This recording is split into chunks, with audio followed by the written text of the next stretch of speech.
Welcome to the Spiritual Connection Podcast. I am your host, Jill.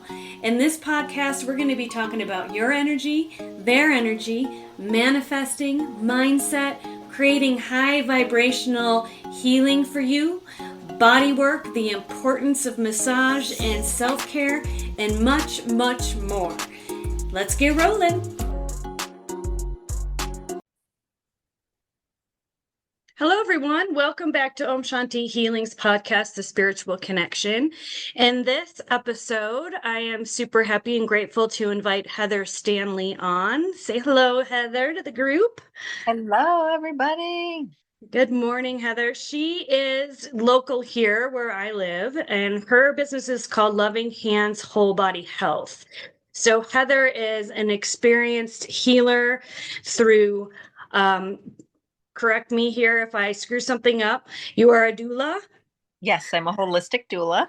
Yes. And there was a path to get to this interesting career that I would love for you to share with the group. So let's kind of backtrack and hear your story as to what led you into this really important path to help women, empower women, have their birth experience be happy, relaxed, and healthy and safe. So tell us the story of your journey into this. Yay, awesome. Thank you, Jill. I'm happy to be here with you. So it's interesting that you say, the journey that we're in right now in our work, because wow, so much of it did happen in childhood. And I guess I would just say my parents' divorce was a pinnacle moment. And I felt just very helpless and very scared and very neglected and just had no idea who I was, where I was. I kind of lost my identity as a 9-year-old child at that time, whatever identity I had, which, was happy and fun. And I just kind of went into this black hole as I can still kind of see it. It was interesting because my fourth grade pictures to my fifth grade pictures looked very, very different. Really happy, really vibrant, happy, carefree, vulnerable child to looking very, troubled and almost sickly. That year difference, my vision went down. I started getting really bad, like styes on my eyelids and a lot of acne. Like my whole world just kind of shifted in that year. And it just kind of felt like it was just crumbling and falling apart. And I was just holding on for dear life for the rest of those, those years in high school, or, junior high school, high school. So fast forwarding, just parents being broken up, parents needing to have a good life in their own selves and choosing to feel their needs getting met with their partners. I still felt very, very taken care of in terms of, just material items and physicality, but not really emotionally at all. At age 15, I decided to start, doing drugs and, smoked pot, drinking, hallucinogenics, those kinds of things. But I was finding that I was doing them often, skipping school, and I just kind of felt like that was the comfort that I needed. That was the place that was giving me that emotional space. Going to music, hanging out with a lot of friends, but I was just relying on all of that. So fast forward, went to college, didn't really love what I was studying at Washington State. So I left and moved to Seattle.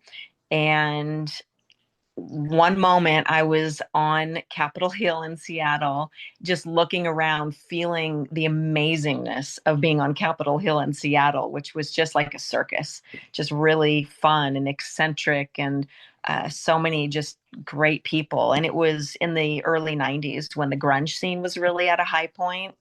And so grunge goddess energy is definitely in my blood. And I love that music so much. But being in Seattle really saved me at that point. But I remember being on top of the hill one time, looking down Broadway, and all of a sudden I just felt these angels come in and they were like, okay, so you take her to that used bookstore and let her stay in there until 2 a.m. They have cats everywhere. She'll love it.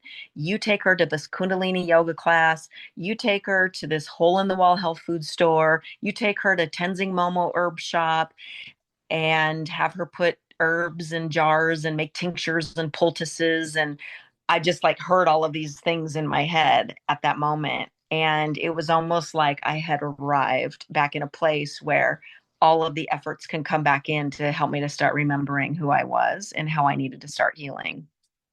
And that was really a profound moment that I really love remembering. So from then, I became certified in Reiki. That was like in 1993. And I really liked that, even though I didn't do a whole lot of it. But I thought, I wonder if I started doing massage, I would get more people to come in for Reiki. So I ended up moving to Tacoma and I went to massage school. And that was at an interesting time when not many people were doing massage, going to massage school. It was still a very quiet thing. And I did it in a really neat little spirited residential building. And so that was a really amazing thing where like I just skyrocketed. I loved massage school. I was in a year program. And then from then on, I just all of a sudden thought, huh, wonder what else I could do with this. And one of my girlfriends said, I just did a doula training. And I was like, what's that?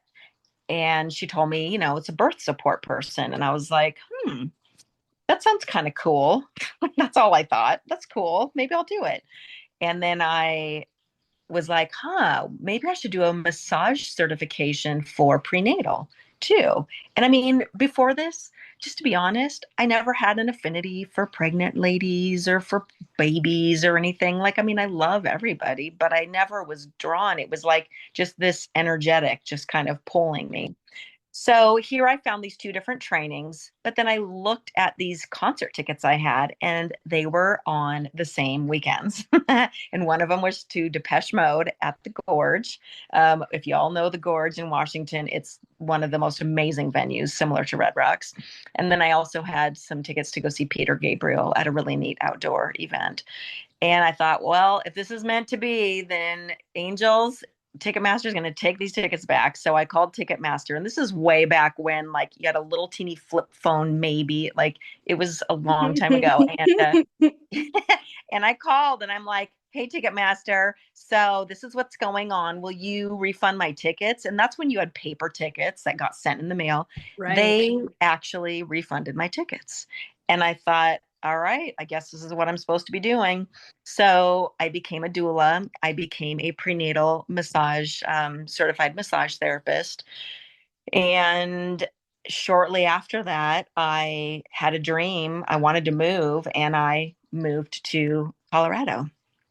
And so that's kind of what, kind of the beginning of, that journey. So would you like me to expand on any of that or move to a different topic? No, that's an incredible story for sure. I love everything that you're telling us. Everything like with people that do healing work, it's a calling, right? It's not something that just you're like, oh, this is an ad for this. I think I might do it. There's something there pulling you in Right. this direction. And it sounds like it was in your heart and in your head at the same time. Right. Well, and what's interesting about it all too is I'm very empathic, very emotional. Like, the things I didn't get from childhood were the emotional pieces, right? But looking back at, my journey with my family and not wanting to be upset about any of the things that happened in my childhood, the word that I use with neglect, or that my parents went off and did their own things with their own spouses, and I felt alone and went off and started doing drugs and whatever.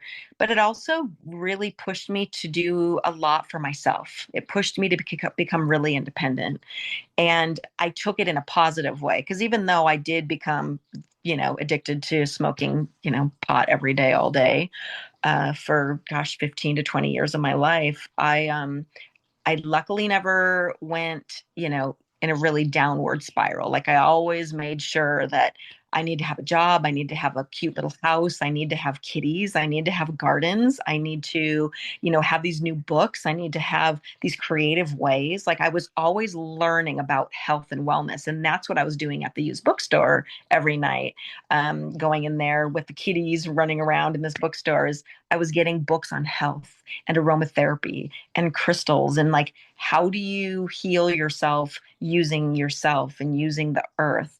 But I hadn't had any guidance towards any of that.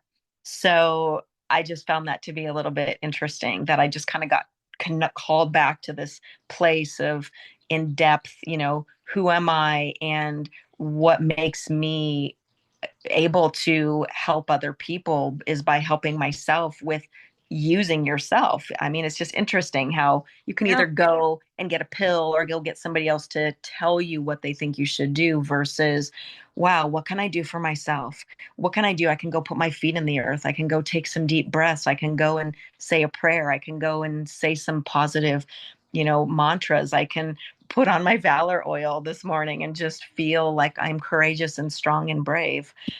So anyway, so just being guided in that independence place. And so, yeah, so then coming to Colorado was interesting. I needed a roommate, and I met somebody through a mutual client in Colorado. Oh, you need to meet this guy, So I met him, and he needed a place to live too. So we got a house to rent, and like within a year, we were dating, and oops, I got pregnant. So I ended up, my son's like, I was a mistake, wasn't I? I was like, absolutely. But the best mistake ever, because I was so happy the second I saw that pregnancy test, and I just didn't know. I just knew I was so happy, but I was just like, yeah, well, sex makes babies, honey. So yeah, no mistake here. But it was just a really, I just love that I felt so easeful about the pregnancy. And so yeah, so I ended up starting with medical midwifery care to, I guess, in terms of birthing my baby, and I ended up realizing that I wanted to do a home birth.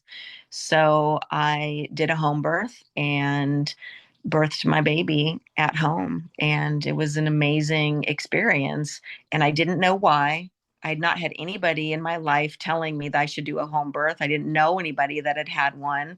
I didn't learn about home birthing be the best thing in my doula training. I just felt deep down that I needed to do a home birth. And what was interesting is my midwife was very hands off. So I didn't really have anybody, once again, giving me that emotional love and energy that I was always wanting from childhood. And I just remember tootling around my house for 36 hours, a little bit of guidance here and there. But a lot of it was just me and me, just me and just continuing to keep going. And oh, maybe I do want to go get some drugs. And then I was like, nope, right back to where I'm at right now. And anyway, I finally, got my baby into the world. And um, it was a beautiful experience of strength at my core. I know so much more about how to make birth easier now because of my experience, because of helping so many moms. So anyway, so that was 23 years ago. And I've been a doula for 26 years now. And my work has changed so much over the years. It's been amazing to know that when you're feeding the right seeds, you're watering the right seeds in your life, it grows into the most beautiful, strong, happy garden. And that's definitely what doula work has been for me. That's a beautiful story of just strength and resilience of all things. Thank you so much for sharing, learning so much about you that I hadn't known before. And this path that you're on, I feel like is such an important piece for women because you not only do the doula part, but you're there for the emotional component part Mm-hmm. as well, which is kind of plugging into what you did not get in various ways growing up. And now you're able to give it. And giving it, it sounds like it's a very fulfilling thing for you to kind of fill in those gaps for others. Right. Yeah, it is. And it's really interesting because emotion, as we all know, is such a huge part of who we are. To have feelings, to be able to say what we feel, to be able to feel validated for having a certain feeling, to be able to recognize that maybe some of those feelings were from somewhere in the past, and maybe it's time to get a different perspective and a different approach. And so becoming a life coach through all of this has been really an important piece too, because not only do I support my doula clients emotionally, but so much of the work that I do, because I also, being a prenatal massage therapist specialist, I help a lot of breech babies get into optimal positions. I help a lot of moms to go into labor.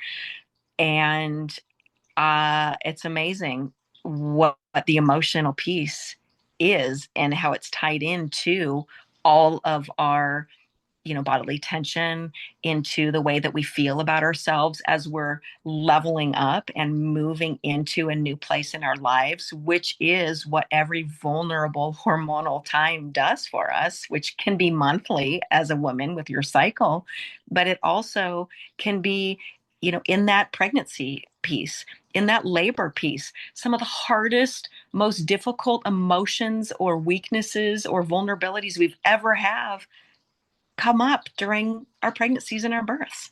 Oh And yeah, it's just it the way. is.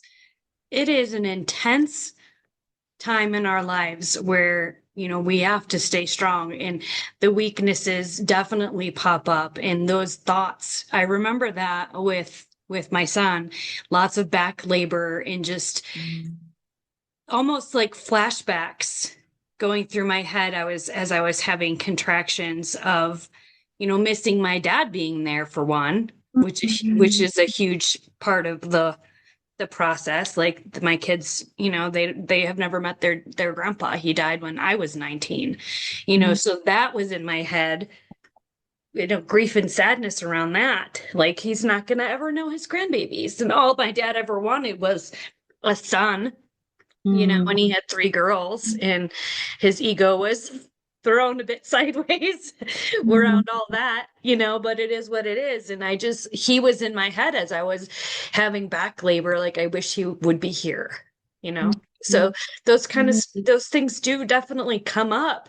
Like so much vulnerability shows up in those times. And to have somebody like you there to support the people that are going through it and their spouses, Mm-hmm. because the men sometimes need a little support too, right?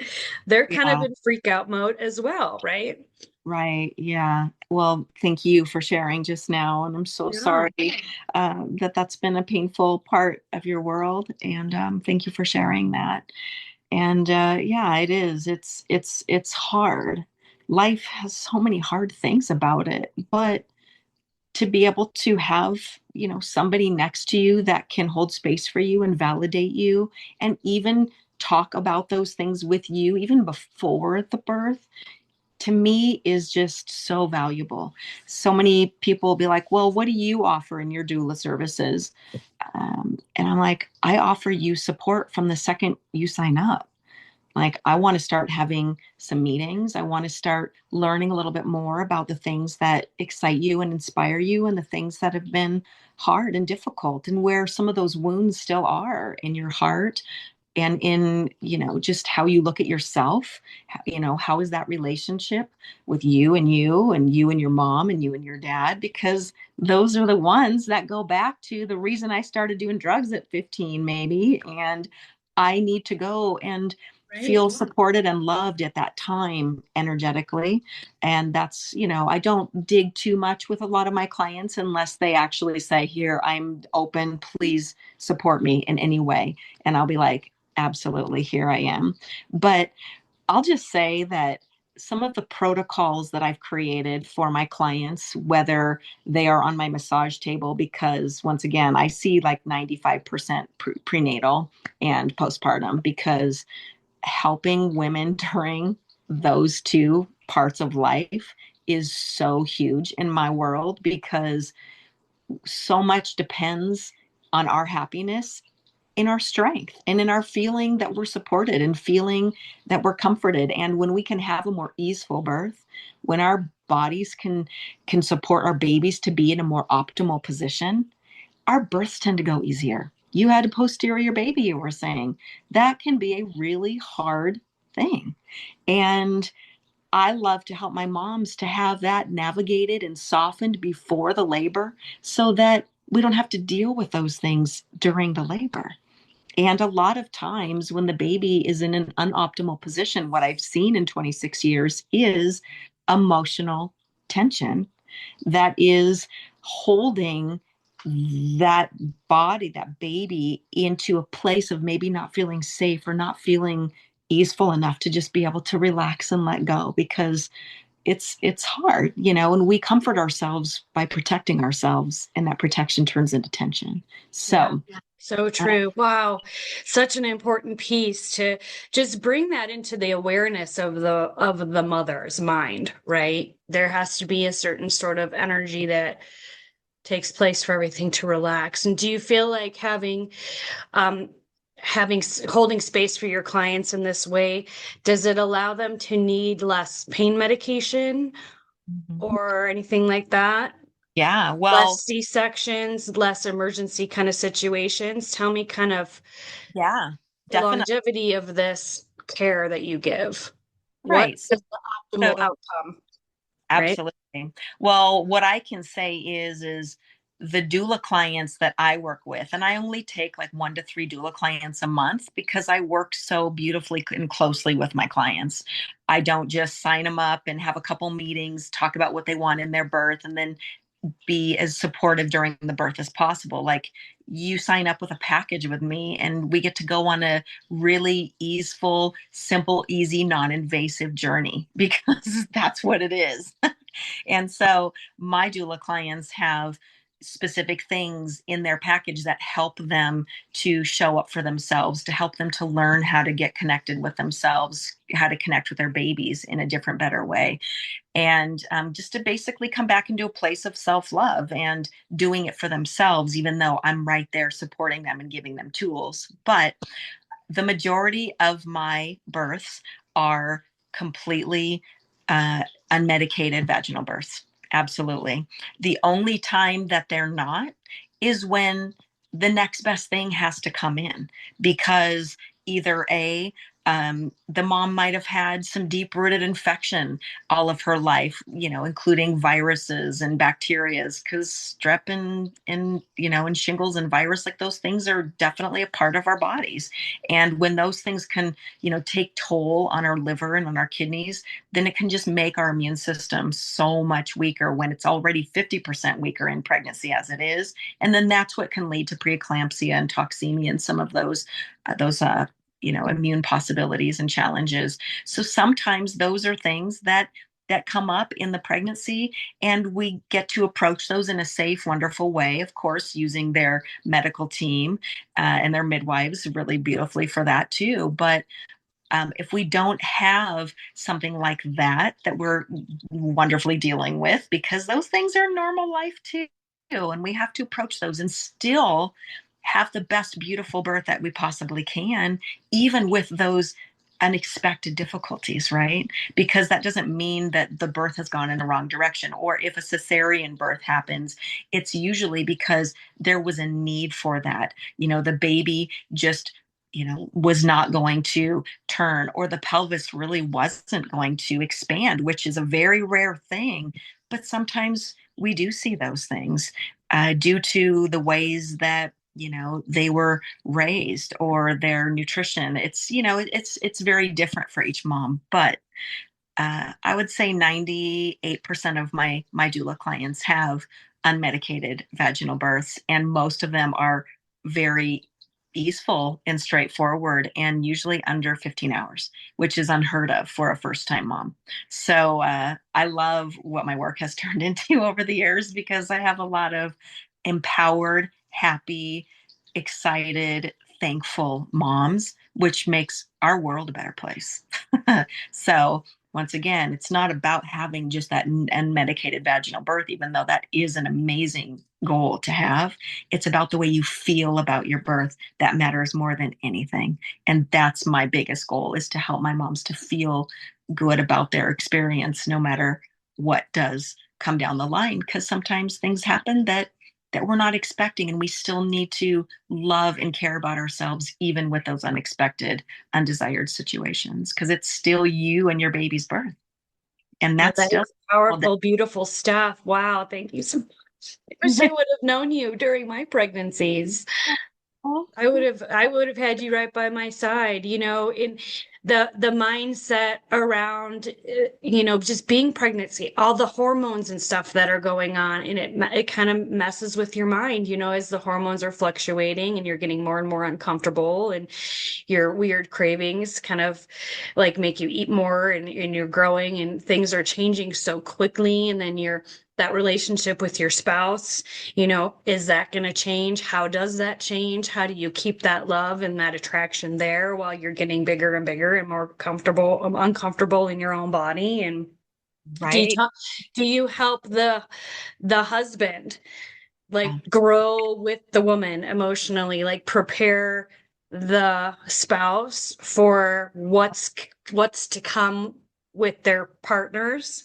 Yeah, I love Do that you, question. do you And help them? my answer is absolutely. One of the really beautiful things about our culture right now is that partners are allowed to be part of the birthing journey.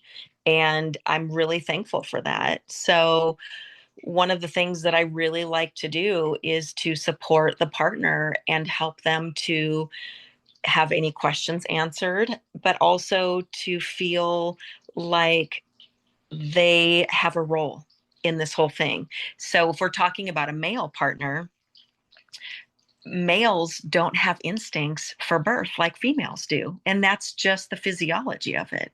And so, helping a male to know that it's not your job to know everything, but what is the biggest thing that you get to offer to your wife, is, or your partner, which is love, which is support, which is stability. And then, of course, it's a conversation going back and forth, from partner to partner, to make sure, like, oh, yes, that is what I like from him. And it's like, yeah, so a woman can open up if she feels safe. So, how do you feel safe? And let's talk about that with your honey. And then we get to talk about that with him. And then he's just like, oh, wow, I didn't realize that that's how she feels safer. And then we get to like have this really, beautiful softening, or the ice can melt a little bit further. And then I help the partner to know some of the things that might feel really good for her in terms of touch. And then sometimes that all of a sudden those things might not feel good. And that has nothing to do with the partner. It just has to do with, she is the one who is growling and moaning and opening and facing herself on such big levels. So let's just support her in the ways that she's just said really make her feel the best. And some women love to hear you're doing great. Some just love to hear I love you. Some just want to feel a hand on them. Some just want you to know, or her to know, that you're just 6 inches away. Every woman is kind of different in what they want, but helping that man and to establish his role when he doesn't have the instincts is really a wonderful thing, because it's not a man's job to be a woman's coach. It's just his job to do what a man does well, but to also have that understanding of what does work better for her, so he can start doing things a little differently. And then at their home visit meeting, I always am like, so I would love for you, partner, to start doing things a little bit differently, and maybe asking her through her day 2 more times throughout the day, how are you? Is there anything that you need? And mama, I want you to ask your partner throughout the day 2 more times, hey, would you help me with this, please? Thank you. So that you start interacting a little bit more, knowing that life's going to be changing, which means you're going to have to be asking each other things more often and giving each other more often, because that's what change needs, is just a little bit more support, even when I walk out your door and now you're at home with your baby by yourselves. So things are going to change. So if we don't start shifting things a little bit about our personalities and the way that we're behaving just in the privacy of our own homes, then we're not preparing for this beautiful change that's coming. So if that gives you a little bit of an idea, just helping people, Yeah. oh, like change is normal, but all it needs is more support. As long as I know you're here and you're going to listen and you're going to be receptive, then I'm good. And that's what we need, because we are such habits of, creatures of habit, where we just do the same thing over and over again until we're made to do something different. So part of my job is to help encourage them to know something different is about to happen. So let's talk about how each of you needs, a little bit different or better support. And, I'll go into that once again, a little bit more depth, but those things, when a mom knows that she's more able to get the support she really desires and needs postpartum, guess what she does in labor? Let's go more. When she has the right foods in her freezer postpartum, guess what she does? She lets go more in labor, because her body knows it's going to get nourished. She knows that there is this support waiting for her, even if it's not sisters, aunties, and cousins that know how to support us, because that's what we did in villages for thousands of years. So we still have to create that space. And a lot of it is just communication and understanding, with me there being able to help facilitate that and make it plain and simple and easy, so we can all just have a better life and it can be easy. Yeah. So, so those And are all things that I offer in my work too. that's a beautiful stuff. And how empowering is it for the spouse, to be contributing and be more engaged in that experience? Right. They feel useful, like they're needed, and give them steps to grow with mom. That's such a beautiful thing. I Right. love that. And I encourage the dads to, even think about catching the baby, because when a dad puts their hands on that baby as one of the first people, they have a different connection with that baby than if they just stand back and watch everybody else do it. And so I just really like to help dads feel empowered in the journey and the experience, but to also really lean into the moms, because we know, like, if a mom, if they're just like, well, we have a question about this, I'll look at the mom and say, how do you feel about that right now? Well, I feel like my baby feels fine and I feel healthy and great. And I said, well, there's the biggest part of your answer, because you know best. The women know best when it comes to birth. That's why we birthed in the red tent for, thousands of years, is because women helping women, it was like the similar energy, right? I think birth would be a little bit different in our culture if, Jen in the cul-de-sac would be having her baby, and then whoever's at my house, we would get up and go and help her, because birth seems like such a foreign thing in our culture anymore, because we just hear about people's stories and then we read about it and then we just hope everything goes good, instead of being in the midst and being able to see women pulling on their power and feel it with them. And so I try to give my clients a little bit of that experience when they work with me, so they can really come into that feeling and tap into their instincts, and then help the men to tap into that too, of the hunter gatherer provider energy as well. So I just feel like, history and the cave women, like there was something to that. And bringing that here and making it work well with our culture right now is really a big part of what I like to do as well too, because that's where our knowing is, that's where our confidence lies too. Yeah, that's so important. There's so many pieces of our lives that pull us away from our ancestry and like where we're really truly rooted as humans, right? Mhm. How they used to do it in the old days, right? Before they had strangers pulling babies out of you and at fast paces to get the next one in, really being present in that moment and have it be almost a sense of ritual, right? I love that you're sending out that message and trying to promote that with your clients. It's a beautiful thing. It's to me, it's empowering as a woman to really be able to tap into that inner strength, right? Because we all have it, and we're trained in society to rely on strength outside of ourselves a lot of times, by other people's opinions and other people's, 5 steps to success and blah, blah, blah, and all the stuff that we see telling us that we're broken and we're weak, and we need to be seeking elsewhere for strength and knowledge. right? And this is like coming back to the heart of it where it's supposed to belong. Right. Yeah. And I what's so love interesting? that. Yeah. Well, and the cool thing is like now that I'm 53 and in menopause, it comes back again. Like this, the message that I keep seeing as years keep going by and we keep going through more vulnerable times as women, because just think of the vulnerabilities that we go through with, with Mhm. shining and bleeding. One of the things that we like need to go 911 for, like we embrace that and just do it every single month. We have emotions, and those are not just based on hormonal difficulty. Our hormones are like the rug lifting up and exposing all the things we've never dealt with. Like that's what hormones are, in my opinion, is they're there to constantly bring things up to the surface so that we will face them. We will pull our bootstraps up by loving ourselves and caring so much about ourselves that we push forward in our lives through self-love. And that to me is what the world needs more of. So I help us all to understand that hormonal vulnerable experience, which comes big in pregnancy, big in postpartum, and really big in menopause, let me tell you. Because it's like, once again, I just feel like that constant renewal that women go through monthly and then go through during these huge, big times. Because, birth is painful, but who says that pain needs to be medicated?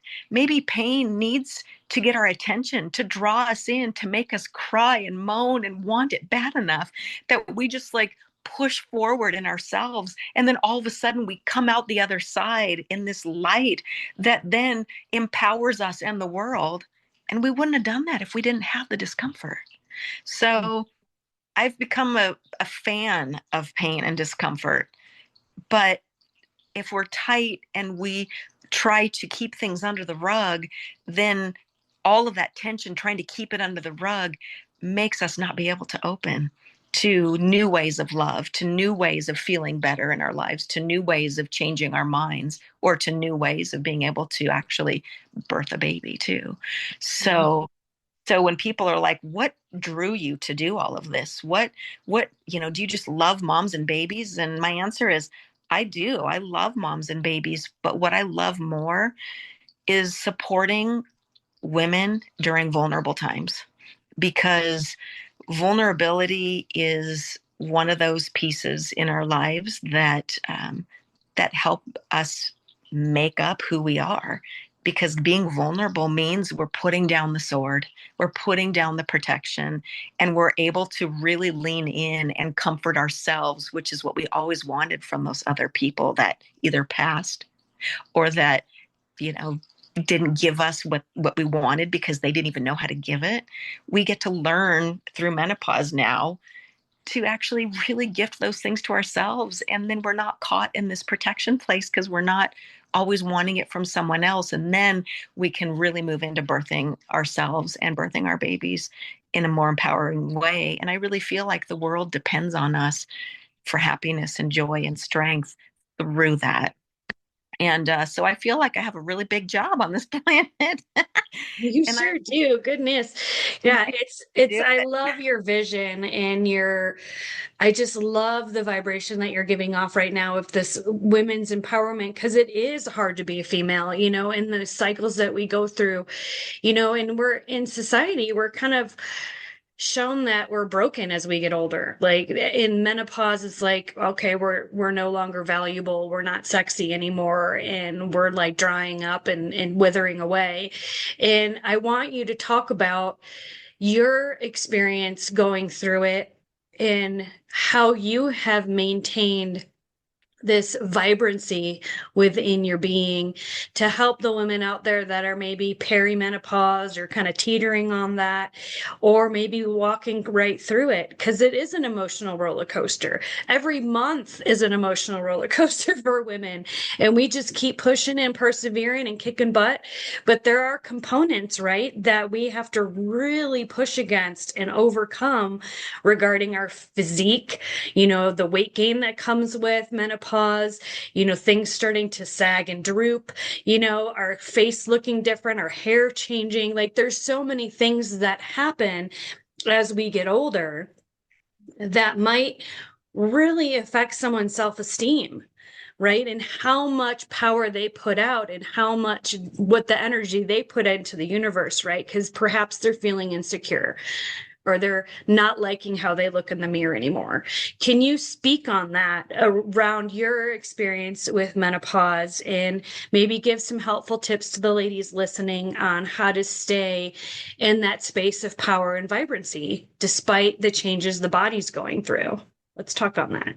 Yeah, thank you. I would love to, because once again, it's a constant evolution. It's a constant changing. It's a constant shifting. And maybe we have those cycles every month, once again, to just keep renewing ourselves and to keep shedding something that doesn't belong so that we can keep evolving and moving into and leveling up to something new. Well, guess what perimenopause kind of is? It's kind of that halfway point through our lives, midlife, which is not a crisis, but parts of our being is ready to just not give a shit anymore.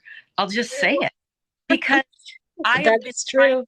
squeeze in a size 4 all my life. I've been trying to wear my hair perfect and look all these different ways. And all of a sudden, there's some energy that kind of moves through you in midlife that starts saying, okay, my liver is not happy with the food and the alcohol and the things that I've been doing all these years. And I'm going to start telling you big time, because I'm going to start pushing some bigger health issues through, because I can't just protect you anymore, might say your liver.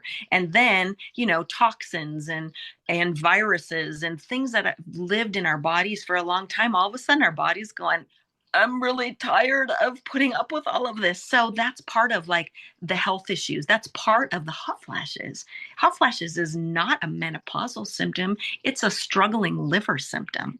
And all of those things just kind of build up, almost like when the tank gets full of sludge, it finally starts overflowing. So that is part of what midlife is for a man and a woman, but we're talking about our women right now. But the liver just has so many efforts. And so helping support the liver is just such a big part of everything that's happening during this time. The liver processes hormones, the liver processes emotion, the liver processes toxins. And there's a lot of toxins in the air anymore, in the food and the water. So part of what has helped me in my journey is I had some bigger health issues that I've had on and off over my life with, extreme fatigue, extreme emotion, extreme, what's going on with my body. I just feel like, a lot of anxiety and a lot of stress that's just inertly like inside of me.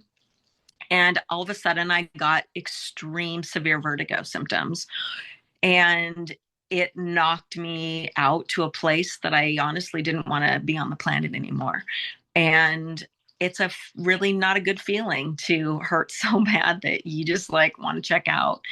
And so what that did for me was it really made me go, okay, I need to get to the deepest root core that I possibly can to heal myself, because that's the only way out. Is I got to really pull my bootstraps and I got to heal, heal, heal. So I really like shifted my diet a lot, even though I've always had a really good diet, really clean diet, always eating organic and grass-fed, free range, and working in health food stores. And so I just started really changing the way that I was eating, and I stopped drinking alcohol. I stopped smoking pot. I stopped doing drugs. I stopped drinking hardly any caffeine. And so I took out a lot of toxins and a lot of things that were, I know, harming my body. And I just really started getting a little bit more into meditation. Now, do I do it every day? No.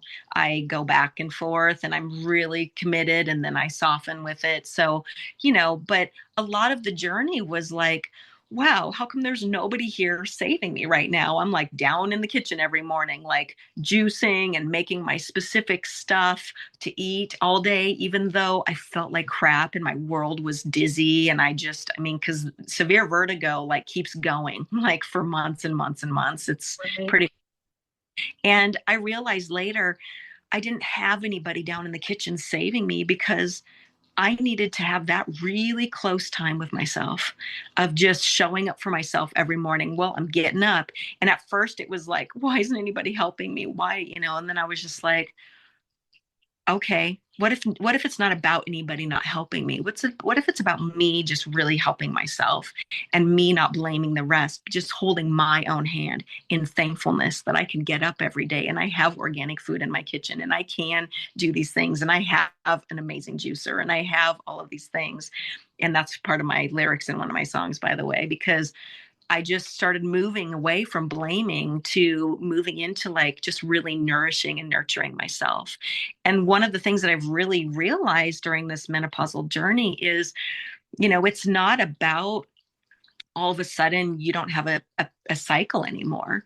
It's not about your ovaries shutting down and then your adrenals taking over, which is a big move in your body hormonally, but it's a necessary change to help us to level up even more because we've just been playing charades on this planet up until 50 years old.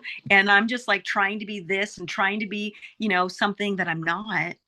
And this guy one time was like, what if menopause is where you just don't give a crap anymore? And you just take off the size 6 and you just like love your body and love who you are because you want to really be who you are and you're not wearing that mask anymore. And that's the veils that are coming off now, that it's just blowing my mind and it's amazing because it's almost like, the earthquake just kind of like shatters and cracks, who we thought we were and really helps us to move into who we really are, which is more heart-centered towards ourselves and not judging, not criticizing, but really moving into an empowered place of love towards ourselves. I've been very big lately with just really like, hey, I need to say this because this feels really important to me. And I really would love it if you can listen. Can you honor that? And just really approaching the way that I speak and ask of things from the people that I care about in a whole different way, coming from more confidence rather than that vulnerable, sad little girl that got neglected all of her life. So it's been a trip. I But love that for you. That is amazing and so helpful to hear. So, when you started to have these mind shifts of just self acceptance, self worth, self love, how old were you when you just started to have these hits about, it's time to change from one direction to another? well, that's an interesting question because I've always kind of felt that way in my independence to a point. But to be honest, then I would go smoke pot. And I really wouldn't like feel it in my most. I just was still like bringing in this other thing. And so when I stopped smoking every day, and I started really dialing in some protocols for my pregnant moms about how to really help their babies be in optimal positions and help these moms to have the powering tools that they need to have a more easeful birth. Is when I started realizing those are things we all need to be doing, not just a pregnant mom. Because, yeah, we want her birth to go more easeful, but I also want all of the births in my life to be more easeful because we birth a lot in our lives. It's not just our childbirths. So when we lean in and we like look at what we're doing and look at how we're sitting and look at how we're feeding ourselves and look at how we are showing up for ourselves every day, that is the essence of self-love, not just curling my hair and putting on a beautiful dress and going out and looking hot one night. It's so much more beyond that. So I would probably say about 10 years ago is when it really started, is when I really made those protocols for my pregnant moms and started realizing like I have to do all of this too. And this is like showing up for Heather. And then I would start talking to myself and I would start asking myself, how do you feel about this? And my inner self would go, I don't really like him very much. And it was like really This fun is to a start hard change. it was really fun to start like being my own best friend and just being like, Heather, how do you feel? Well, I don't really like this situation right now. Okay, I hear you, but let's just stay in it for a little bit longer. But I hear you, little girl, me. and we're going to keep working this. Like when you really go in and you scoop up the little girl in you and you give her the life and the nourishment and the love that she's always been wanting, it's like that was a big part of what at that time too. Is Yeah. like my dad and my mom and my brother and my aunt and uncle and my spouse are not the ones who are supposed to give that to me. I am. It's all about me because then I'm going to get it the way I want it. And then I I'm love that. and then I'm worthy because Yeah. I'm showing up every day for Heather. What can I do for you, Heather? Heather, you're in a sad mood today. Yeah, I'm pissed off at him. Okay, well, what can we do? Let's talk to him, but also let's talk about how we are so worthy and we can get what we need. But let's say it in love because we don't have to be scared that we're not going to get it. We're going to get it. But we're going to get it through loving authenticity, not through trying to get it from somebody by manipulating them or by whining at them or, so it's just been a really amazing journey. And that's when the mental addiction started coming in. And I started realizing underneath the substance addictions with food and with, sex and with, drugs and alcohol is really what we're telling ourselves over and over again. And that is the core now of where I'm at because I haven't drank in 2 years. I haven't done drugs in, quite a while. And now I'm just working on changing my mind over and over and over again back to a place that works best for me right now. So to me, that's what menopause is. And now there are other things. I do supplemental things. But when I coach my menopause clients, because I am a menopause coach as well now too, we have to look at diet. We have to look at those emotions under the rug. We have to look at supplements. But we also have to look at the relationship that you have with yourself. So powerful. So powerful. Gosh, like what this has been such a great evolution for you. And I admire you so much for all the work that you've done. It's Thank such a beautiful thing.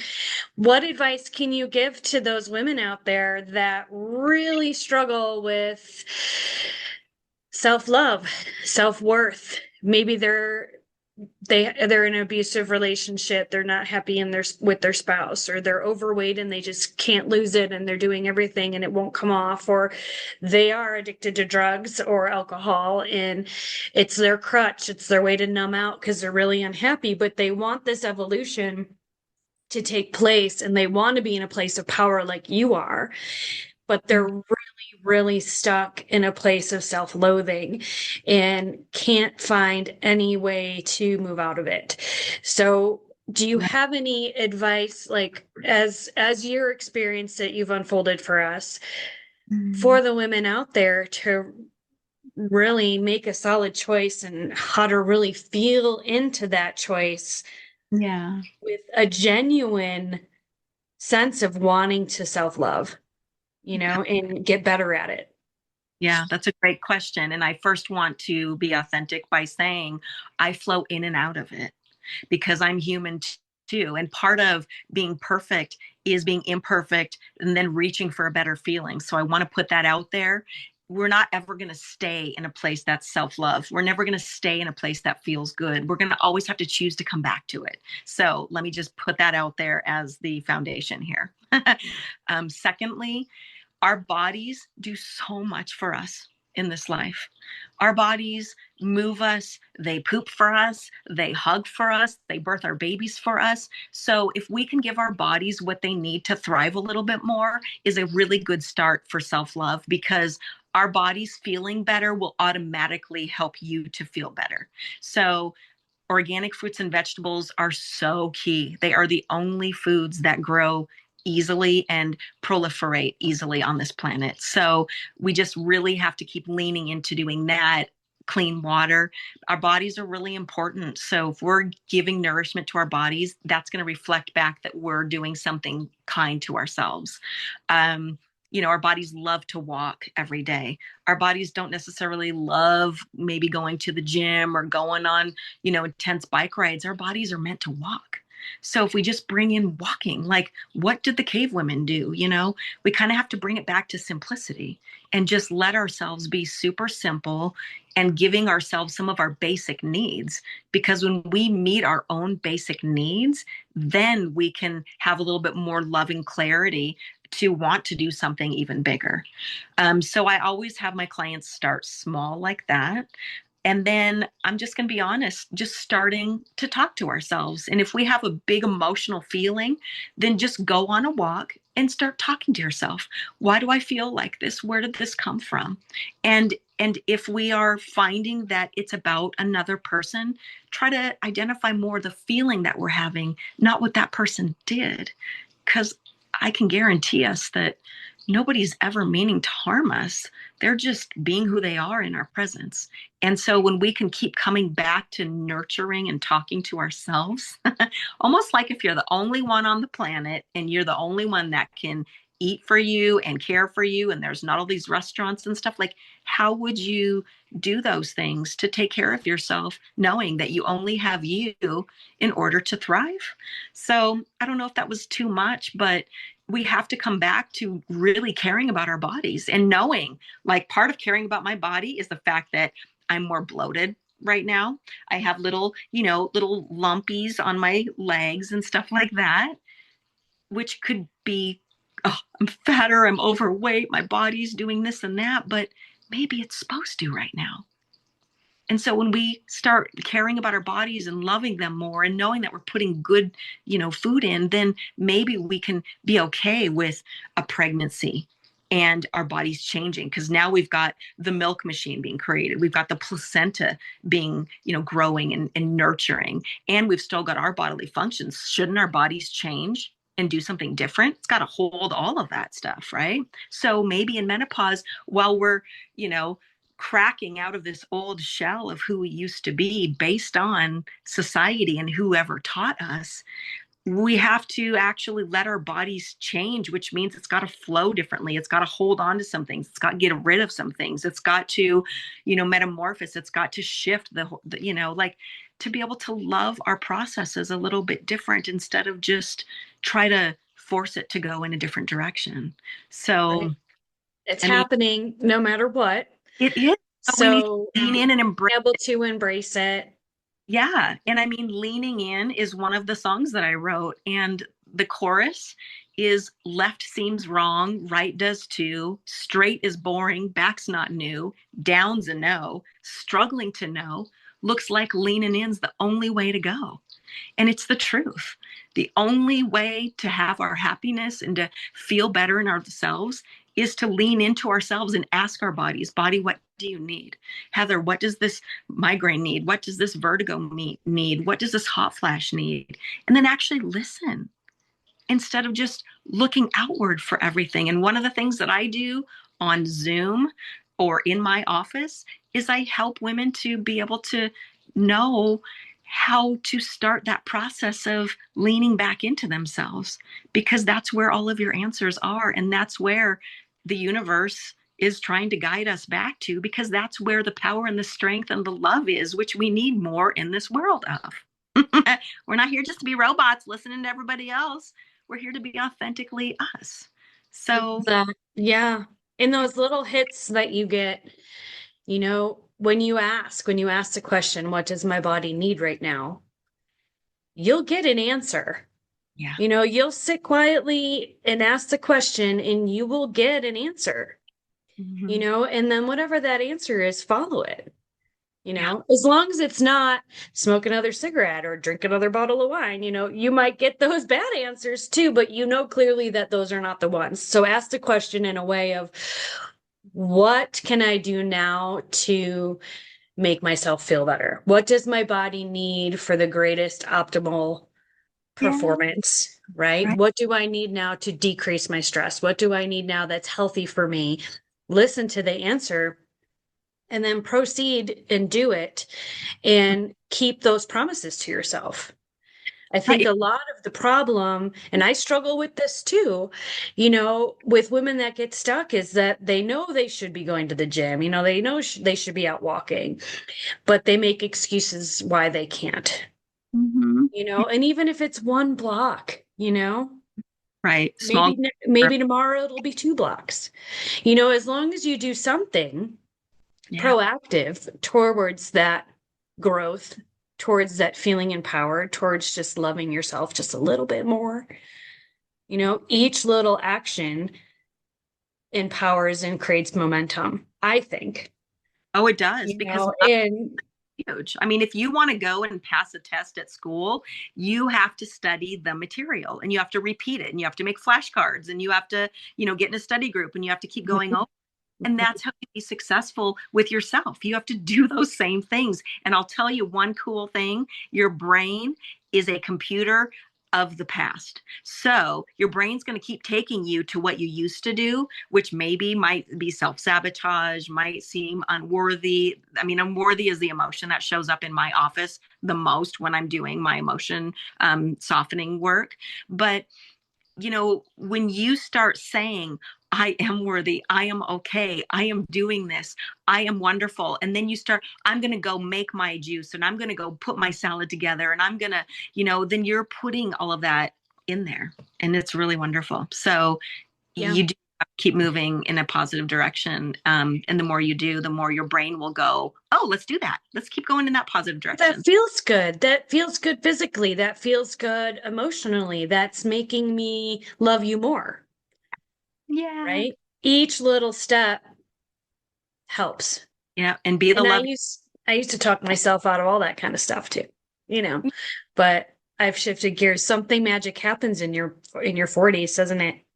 But you're talking on before about, you're more solid in your own identity as we get older and as we reach towards menopause. And you have those feelings of, I'm solid in who I am and where I'm going, and everyone else can just take off if they don't like it. This is what you're going to get.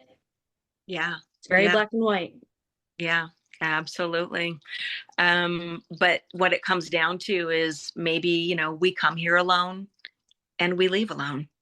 And so maybe our journeys are not about being lonely, but being alone and knowing that coming back constantly to who we are and what we need in our, I mean, seriously, I had to become my own mother in order to feel like I'm getting the love that I want. I had to become my own lover in order to really feel the love that I want and to make sure that if I'm feeling uncomfortable about something that I say, Heather, go say it. And I'm like, okay. So I would like to say that this makes me feel really uncomfortable. And I just really need to say it because I want to honor myself right now. Like, just it's amazing, how scared and shy and people pleasing. And we're just kind of feeling out how to do this life thing for so many years until we finally realize that I want this little light of mine and I want to make it shine. Like this is another chorus in one of my songs, choices to be made, thankful I have a say, transforming this life of mine. Yeah, this midlife of mine. So like it's all about what you want and knowing that if you want to change in your life, then what you're going to start doing has to be completely different. Exactly.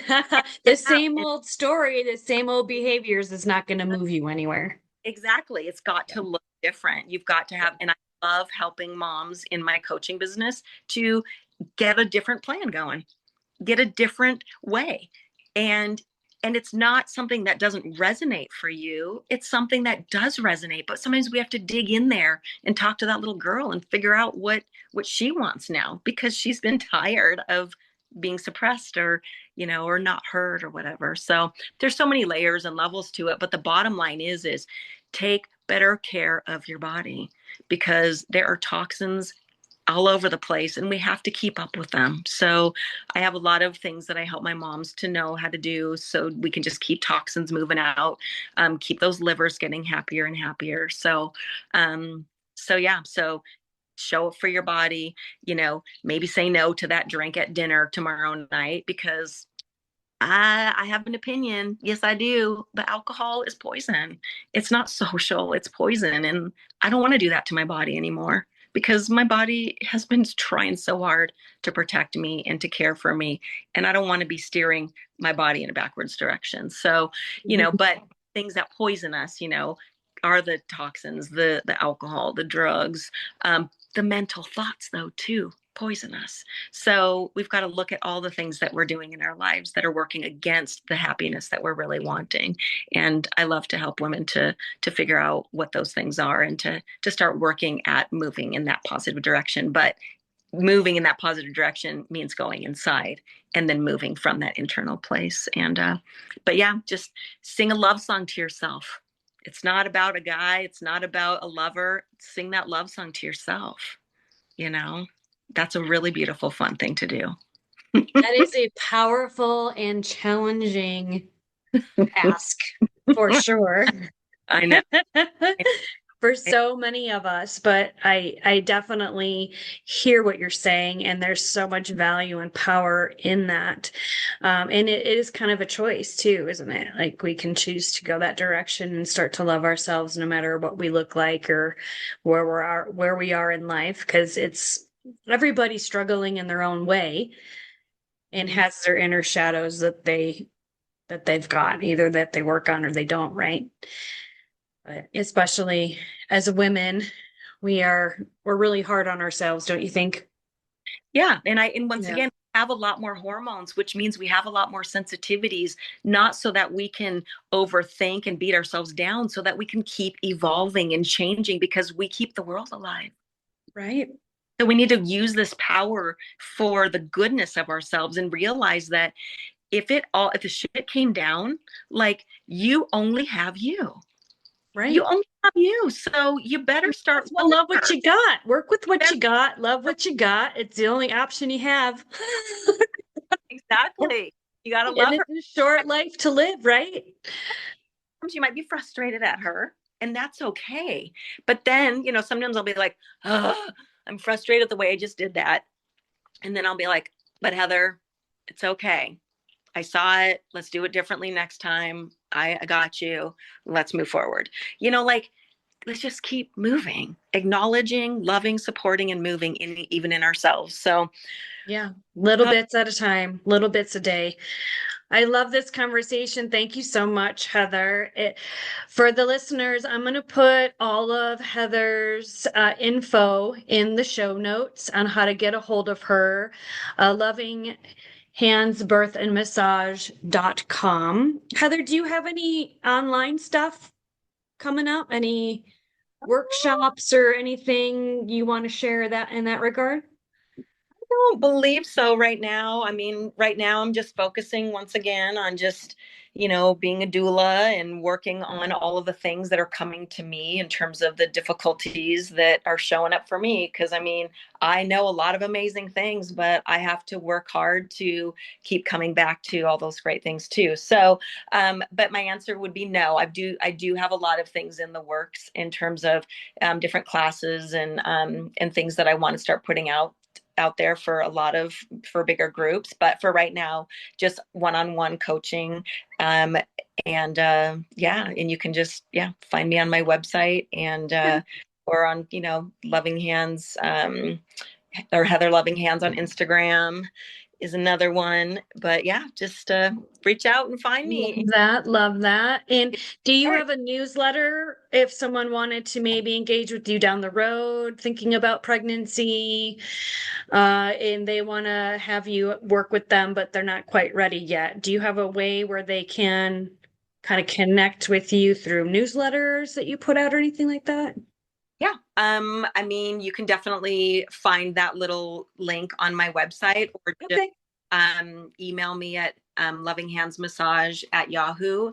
But the cool thing about that is the preparation work before getting pregnant is so key as well too, because our babies and our bodies rely on all the toxins and the emotions to be in a little bit better place. It just makes everything so much better. So conception work is definitely something I specialize in as well. So it's just always good. That. We're always birthing babies or ourselves. So I love what I do, and I'm here for it. I walk the walk, and I love to help us women to have the most beautiful, wonderful lives that we can, because being a woman is hard. It certainly is. Thank you so much for your time, Heather, and all of your wisdom that you shared. So grateful for you coming on and talking with us.